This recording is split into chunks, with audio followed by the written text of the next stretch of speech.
नमस्ते रसिक हो, मी मनोज आहेर. भारतीय संस्कृतीनं हजारो वर्ष धर्म, अर्थ, काम, मोक्ष हे 4 पुरुषार्थ सांगितलेले. जगातील मानवी प्रगती तपासून पाहिली तर तिच्या मुळाशी सुद्धा अर्थ हे तत्वज्ञान आपणाला आढळून येतेच. अर्थप्राप्ती, परस्परांशी व्यवहार, आर्थिक विनियोग, गावगाडा, नगर, राष्ट्र यांचा कारभार चालवणे या प्रत्येक बाबतीत अर्थकारणाची भूमिका अतिशय महत्वाची. आपणही समजून घेणार आहोत अर्थकारणाचे विविध टप्पे आणि कप्पे सुद्धा. कारण कुठलाही समाज समृद्ध होण्यासाठी प्रत्येक व्यक्तीला आर्थिकदृष्ट्या साक्षर होणं गरजेचं असतं. साहित्य उत्सवचं विशेष प्रसारण निखिल देशमुख यांच्या सोबत अर्थपूर्ण. साहित्य उत्सव परिवारातील सर्व रसिक श्रोत्यांना माझा नमस्कार आणि अर्थपूर्णच्या पुढील एपिसोडमध्ये आपलं सर्वांचं सहर्ष स्वागत. यापूर्वीच्या एपिसोडमध्ये आपण एज्युकेशन लोन याबाबत चर्चा केली. या एपिसोडमध्ये आपण मुद्रा लोन हे नेमकं काय आहे याबाबत जाणून घेण्याचा प्रयत्न करूया. तत्पूर्वी जसं पॉवर ऑफ कंपाऊंडिंग याबाबत या पूर्वीच्या एपिसोडमध्ये आपण जाणून घेतलं, ते थोडंफार कंटिन्यू करूया. उत्पन्न मिळवण्याचे बरेच प्रकार असतात, परंतु मुख्यतः 3 प्रकार असतात. एक म्हणजे ॲक्टिव्ह इन्कम, दुसरं पॅसिव्ह इन्कम आणि तिसरं म्हणजेच पोर्टफोलिओ इन्कम. ॲक्टिव्ह इन्कम काय, तर जे आपण काम करतो रेग्युलर बेसिसवरती, डेली बेसिसवरती, आणि त्यायोगे उत्पन्नाचा ओघ सुरू होतो. तो मग दैनिक असू शकतो, साप्ताहिक असू शकतो, किंवा मासिक असू शकतो, किंवा वार्षिकही असू शकतो, तिमाही असू शकतो, 4 माही असू शकतो, कसाही असू शकतो. त्यानंतर पॅसिव्ह इन्कम. पॅसिव्ह इन्कम म्हणजे काय, तर याच्या विरुद्ध जिथे आपणच निर्माण केलेलं एक उत्पन्नाचं साधन आहे, परंतु आपल्याला प्रत्यक्ष काम करावं लागत नाही. उदाहरणार्थ, एखादं पुस्तक आपण लिहिलं असेल किंवा प्रकाशित केलं असेल तर त्याची जी रॉयल्टी मिळते ते इन्कम, किंवा एखादा असा मार्ग ज्यायोगे आपण आधीच त्याची पूर्तता केलेली आहे, परंतु सध्या आपण काम न करता त्याच्याच बळावरती आपल्याला जे रेग्युलर बेसवरती मासिक, साप्ताहिक किंवा मग दैनिक बेसवरती उत्पन्न प्राप्त होतं, ते झालं पॅसिव्ह इन्कम, जिथे आपला प्रत्यक्ष सहभाग नसतो. तिसरं पोर्टफोलिओ इन्कम, ज्या काही आपल्या गुंतवणुकी आहेत, फिक्स्ड डिपॉझिट आहे, म्युच्युअल फंड आहे, कुठल्या पॉलिसीज आहेत लाईफ इन्शुरन्सच्या, किंवा अन्यथा कुठल्याही अशी गुंतवणूक, ते झालं पोर्टफोलिओ इन्कम.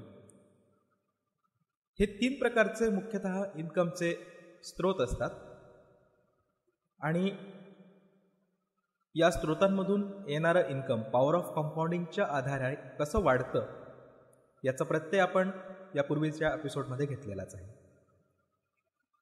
यानंतर एक अपडेट असं आहे की आपल्याला माहितीच असेल,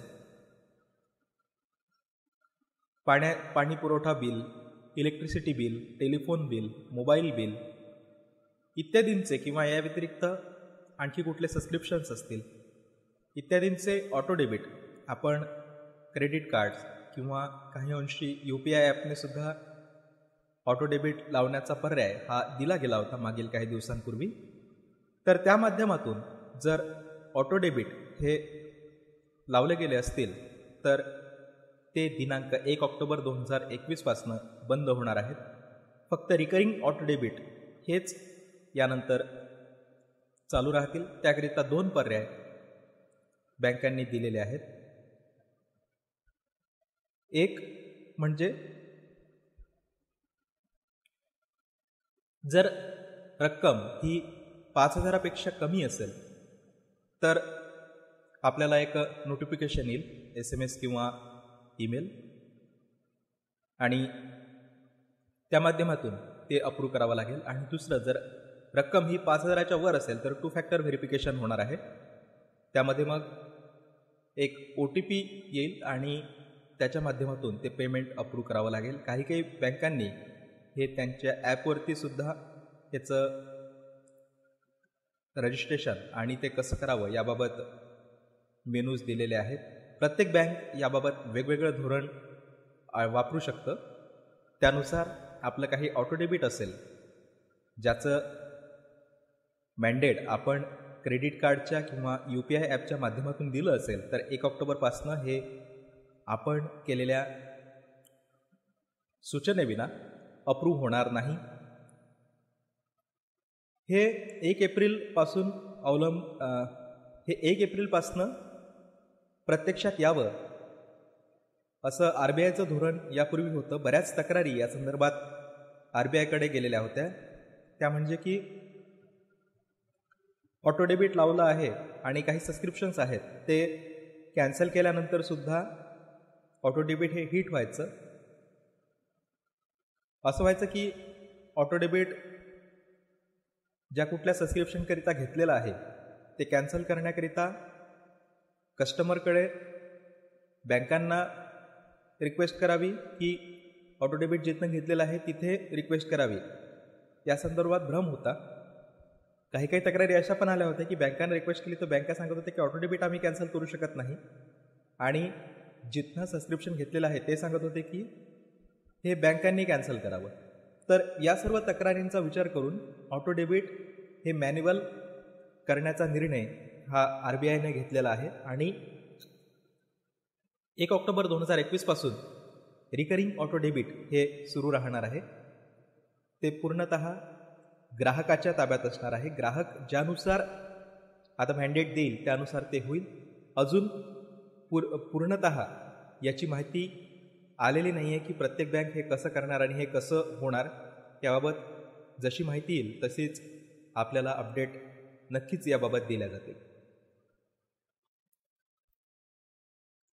आणि आता असंही होऊ शकतं की इथून पुढे ज्या ज्या कुठल्या गोष्टींचं आपण सबस्क्रिप्शन घेतो त्या ॲप थ्रू असतील किंवा वेबसाईट थ्रू असतील तर तिथे रिकरिंग पेमेंटचा पर्यायसुद्धा येऊ शकतो. यानंतर आपण आजच्या एपिसोडला सुरुवात करूया. आज आपण माहिती जाणून घेणार आहोत मुद्रा लोनबाबत. मुद्रा लोन हे नेहमी बदलणारं शक्यतोवर असतं. त्याचे रेट ऑफ इंटरेस्ट, मिळणारी सबसिडी यामध्ये बदल हे सातत्याने होत असतात. त्यामुळे जर आपल्यापैकी कोणाला हे घ्यायचं असेल किंवा कोणाला सजेस्ट करायचं असेल तर याबाबत अद्ययावत माहिती ही बँकेकडेच त्यावेळी घेतलेली बरी. मी फक्त हे नेमकं काय आहे याबाबत आपल्याला माहिती देणार आहे. मुद्रा लोनचे मुख्यतः 3 प्रकार आहेत. एक म्हणजे शिशु, दुसरं तरुण, माफ करा, एक शिशु, दुसरं किशोर आणि तिसरं तरुण.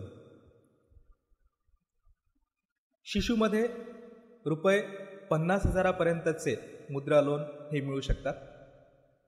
याला जास्त डॉक्युमेंट्सची गरज लागत नाही. बेसिक डॉक्युमेंट्स आणि एखादा कुठला व्यवसाय करत असल्याचं पत्र किंवा डॉक्युमेंट हे बँक मागू शकतं. खरं तर त्यामध्ये व्यवसायाला सुरुवात करण्याकरिता सुद्धा 50,000पर्यंत लोन हे मिळू शकतं. परंतु तात्कालिक स्वरूपात बँक याची मागणी करू शकतात आणि नसेल तर त्या संदर्भात आपण काय करणार आहोत याबाबतची स्पष्टता, याबाबतचं स्पष्टीकरण हे बँकांना आपण द्यावं. दुसरा प्रकार येतो ₹50,000 ते 5 लाखापर्यंत. त्याला किशोर असं नाव आहे. आणि तिसरा प्रकार आहे तरुण, जे लोन आहे ते 5 लाख ते 10 लाखापर्यंत. मुद्रा योजनेमध्ये किमान 50,000पर्यंतचं आणि कमाल 10 लाखापर्यंतचं लोन मिळतं. तर 5 ते 10 लाख या दरम्यान या स्टेटमेंटचं नाव आहे तरुण मुद्रा योजना. 50,000पर्यंतचं जे आहे शिशु, त्याला जास्त डॉक्युमेंट्सची गरज नाही, परंतु 5 लाखापर्यंतचे आणि 10 लाखापर्यंतचे जे लोन आहेत त्याला जास्त डॉक्युमेंटेशन हे लागू शकतं. इव्हन काही अंशी प्रोजेक्ट रिपोर्टसुद्धा लागतो. प्रोजेक्ट रिपोर्ट हा कंपनी सेक्रेटरी किंवा चार्टर्ड अकाउंटंट हे बनवतात. या प्रोजेक्ट रिपोर्टच्या आधारेच ते लोन सँक्शन होणार की नाही हे कधीकधी ठरलं जातं. आणि इतर आपले बेसिक डॉक्युमेंट्स हे लागतातच. आधार कार्ड, पॅन कार्ड किंवा आणखीही काही डॉक्युमेंट्स जे बँका आपल्याकडून डिमांड करू शकतात.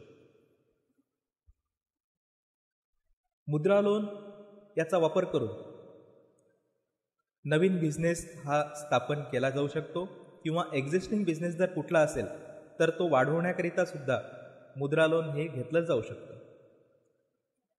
आणि कोणाला स्वयंरोजगार करायचा असेल तर याकरिता सुद्धा मुद्रा लोन हे घेतलं जाऊ शकतं. बँका या संदर्भात जे जे काही स्पष्टीकरण मागतात त्याची पूर्तता फक्त लोन धारकाला करणे आवश्यक असते.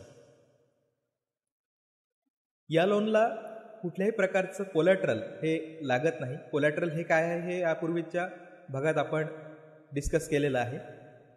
कोलॅटरल फ्री हे लोन मिळतं आणि याच्या माध्यमातून बिझनेस हा नवीन प्रस्थापित केला जाऊ शकतो किंवा वाढवला जाऊ शकतो. आणि यानंतर पुढील एपिसोडमध्ये याबाबत आणखी काही बाकी राहिलं असेल तर संदर्भ देऊन आपण कंटिन्युएशन करूया. आणि आज इथेच थांबतो. खूप खूप धन्यवाद. नमस्कार. दर्जेदार साहित्याचा आणि कलाकृतींचा आस्वाद घेण्यासाठी जॉईन करा साहित्य उत्सव व्हॉट्सॲप किंवा टेलिग्राम ग्रुप. जॉईन करण्यासाठी संपर्क करा 98 81 60 20 25 या क्रमांकावर.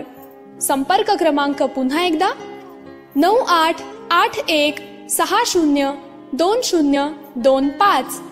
साहित्य उत्सव हे यूट्यूब चॅनल आजच सबस्क्राईब करा. साहित्य उत्सवच्या फेसबुक पेजला जरूर भेट द्या, कारण ज्ञान आणि मनोरंजन यांचं अतूट नातं म्हणजे साहित्य उत्सव.